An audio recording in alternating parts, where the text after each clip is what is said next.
Indian premier ലീഗിന്റെ 2025 season വരാനിരിക്കെ കൂടുമാറ്റ റിപ്പോർട്ടുകൾ സജീവമാണ്. മെഗാലേലം നടക്കാനിരിക്കെ പല വമ്പൻ കൂടുമാറ്റങ്ങളും ഉണ്ടായേക്കുമെന്നാണ് വിവരം. പല താരങ്ങളും മെഗാലേലത്തിന് മുൻപ് തന്നെ ടീമുകളുമായി ധാരണയിലെത്താനുള്ള നീക്കമാണ് അണിയറയിൽ നടക്കുന്നത്. ഇതിലെല്ലാവരും ഉറ്റുനോക്കുന്നത് സഞ്ജു സാംസണും ഋഷഭ് പന്തും കൂടുമാറാൻ ഒരുങ്ങുന്നുവെന്ന റിപ്പോർട്ടിലേക്കാണ്. ഇരുവരും CSKയിലേക്ക് പോയേക്കുമെന്ന തരത്തിലാണ് റിപ്പോർട്ടുകൾ പുറത്തു വരുന്നത്. എന്നാൽ സഞ്ജു ഋഷഭും CSKയുടെ ഓഫർ നിരസിച്ചുവെന്നതാണ് ചില സൂചനകളും പുറത്തു വരുന്നുണ്ട്. അതിന് കാരണം ഇന്ത്യൻ പരിശീലകൻ ഗൗതം ഗംഭീറിന്റെ ഇടപെടലാണെന്നാണ് സൂചനകളിലുള്ളത്. CSK താരങ്ങളെ പൊതുവെ തഴയുന്ന സമീപനമാണ് ഗംഭീറിനുള്ളത്. MS ധോണിയും ഗംഭീറും തമ്മിലുള്ള അഭിപ്രായ ഭിന്നത എല്ലാവർക്കും അറിയാവുന്ന കാര്യമാണ്. അതുകൊണ്ട് തന്നെ CSK താരങ്ങൾക്ക് ഗംഭീർ അധികം പ്രാധാന്യവും പിന്തുണയും നൽകുന്നില്ല.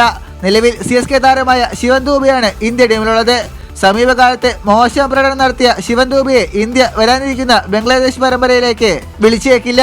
CSK താരവും നായകനുമായ ഋതുരാജ് ഗെയ്ക്വാദിനെ ഗംഭീർ കാര്യമായി പരിഗണിക്കുന്നില്ല. സഞ്ജു ഋഷഭും CSKയിലേക്ക് പോയാൽ അത് ഗംഭീറിന്റെ അതൃപ്തിക്ക് കാരണമായേക്കും. ഗംഭീറിന്റെ തീരുമാനമാണ് ഇപ്പോൾ ഇന്ത്യൻ ടീമിലെ അവസാന വാക്ക്.